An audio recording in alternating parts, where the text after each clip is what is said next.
अस्सलाम वालेकुम स्टूडेंट्स, मैं हूं आपका बायोलॉजी टीचर मोहम्मद फसी नादिर और आज हम पढ़ेंगे चैप्टर नंबर 24 एवोल्यूशन।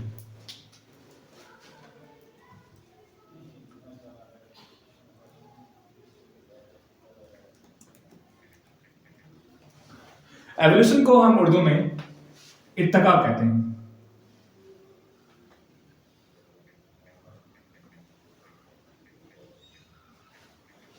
और हम इस चैप्टर में पढ़ेंगे कि ओरिजिन ऑफ स्पीशीज क्या है, ये स्पीशीज कैसे वजूद में आई और ये दुनिया कैसे बनी।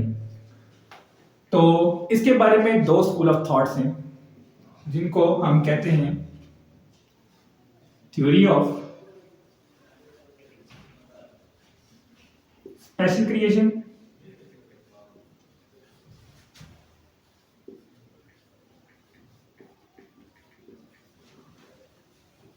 और नंबर टू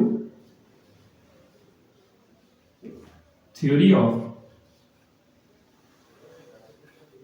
एवोल्यूशन।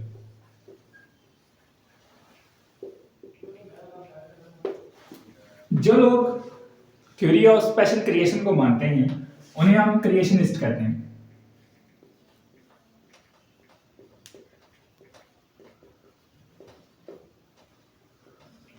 क्रिएशनिस्ट के मुताबिक जो अब दुनिया प्रेजेंट फॉर्म में है और जो हम देख रहे हैं स्पीशीज को, अल्लाह ताला ने करोड़ों खरबों साल पहले हमें इसी फॉर्म में पैदा किया था और हम भी क्रिएशनिस्ट हैं, हम मुसलमान हैं और हमारा मानना है कि हज़रत आदम अलैहिस्सलाम और हज़रत हव्वा अलैहिस्सलाम को अल्लाह ताला ने पैदा किया और जन्नत से दुनिया में भेजा।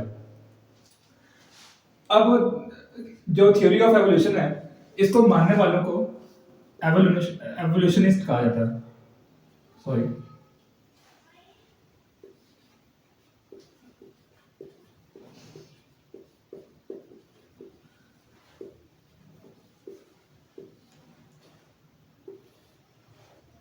एवोल्यूशनिस्ट के मुताबिक जैसे हम दुनिया देख रहे हैं, ये करोड़ों लाखों साल पहले, अरबों साल पहले ये इस तरह नहीं थी। यहाँ का इन्वायरमेंट बहुत टॉक्सिक था, रेडिएशंस बहुत ज़्यादा थी सन की वजह से और कोई स्पीशीज एग्जिस्ट नहीं करती थी। और इनके मुताबिक दुनिया Aahista Aahista step by step evolve हुई है और इसमें एडवांसमेंट आती रही है और जैसे जैसे वो हेल्पफुल हुई है, जैसे जैसे उसमें एडवांसमेंट आती रही, तब तब साथ साथ ही उनके अंदर स्पीशीज भी आती रही। इनके मुताबिक दुनिया का जो पहला क्रिएचर था वो यूनिसेलुलर प्रोकैरियोट्स थे।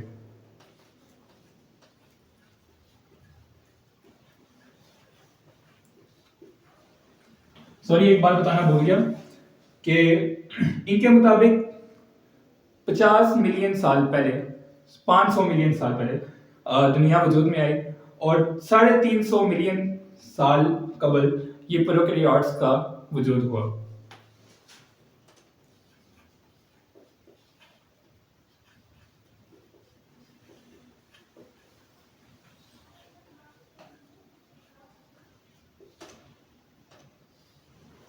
फिर जैसे जैसे अर्थ का माहौल साजगार हुआ, उस रेडिएशन कम हुई और हमारा जो एटमॉस्फेयर है वो ऑक्सीडाइजिंग एटमॉस्फेयर हुआ, यानी कि उसमें हाइड्रोजन हुई, तो तब तब प्रोकैरियोट्स में भी एडवांसमेंट आती रही और यहाँ से बहुत सारी कॉम्प्लेक्स स्पीशीज बनती गई।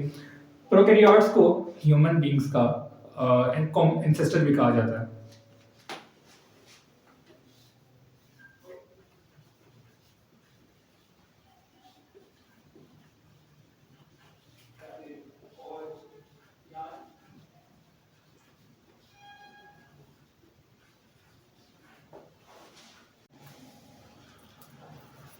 तो स्टूडेंट्स, अभी हम थ्योरी ऑफ एवोल्यूशन को ही दोबारा एलैबोरेट करेंगे। अब जैसे मैंने बताया था कि पहला बैक्टीरिया 3.5 बिलियन ईयर्स कबल वजूद में आया। उस प्रोकैरियोट का नाम आर्कियोबैक्टीरिया था और एक हम पढ़ेंगे बेंट हाइपोथेसिस, इसके मुताबिक जो आर्कियोबैक्टीरिया था वो हॉट वाटर स्प्रिंग्स में ओरिजिनेट हुआ। Hot water springs. और ये बात मैंने आपको पहले ही बताई थी कि अर्थ का एनवायरनमेंट शुरू में बहुत रिड्यूस था, यहाँ पर टॉक्सिक रेडिएशन थी और ये रहने के काबिल नहीं था। और एवोल्यूशनिस्ट के मुताबिक ये आहिस्ता आहिस्ता इसमें इनमें एडवांसमेंट हुई। तो अब ये एडवांसमेंट कैसे हुई, आइए इसको देखते हैं। देखें, पहले जो जरूरी ये था कि ग़िज़ाइयत न्यूट्रिशन जो है ना वो अर्थ में बिल्कुल भी नहीं थी। तो इसके लिए जरूरी था कि फोटोसिंथेसिस का अमल हो। तो पहले पहले ऑर्गेनिजम्स फोटोसिंथेसिस के लिए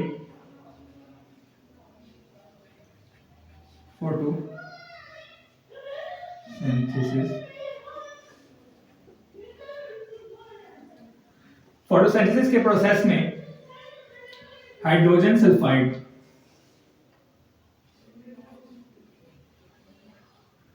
को as a source of hydrogen के लेते थे, ताकि कार्बन डाइऑक्साइड जो है वो ग्लूकोज में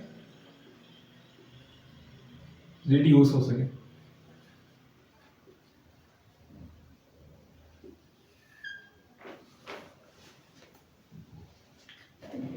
बाद में जब वाटर बना तो उसके उस वक्त हाइड्रोजन सल्फाइड की जगह H2O यूज होने लगा।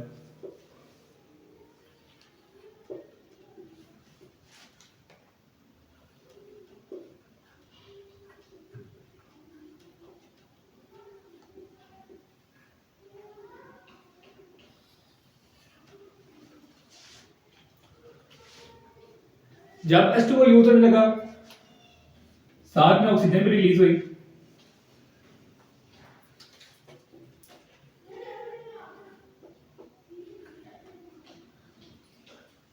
ऑक्सीजन रिलीज हुई तो ओजोन पैदा हुई, O3। सेवरल केमिकल रिएक्शन के जरिए ओजोन पैदा हुई और ये हमारे स्ट्रेटोस्फीयर में फैल गई।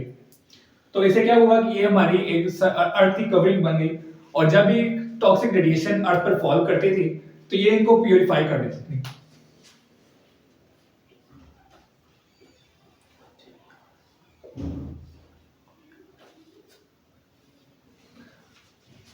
अब हमें पता है कि जिंदा रहने के लिए इंसानों के लिए और जानवरों के लिए ऑक्सीजन बहुत जरूरी है। तो क्योंकि ऑक्सीजन जब वाफिर मिकदार में हो गई तो इनमें भी ये जो प्रोकैरियोट्स है इनमें भी साथ साथ एडवांसमेंट आती रही और ये भी मॉडर्न स्पीशीज बन गई। और उसके बाद अब जो नॉर्मल जो हमारी लाइफ है अर्थ में वो स्टार्ट हो गई। आज के लिए इतना ही, बाकी अगले लेक्चर में देखेंगे।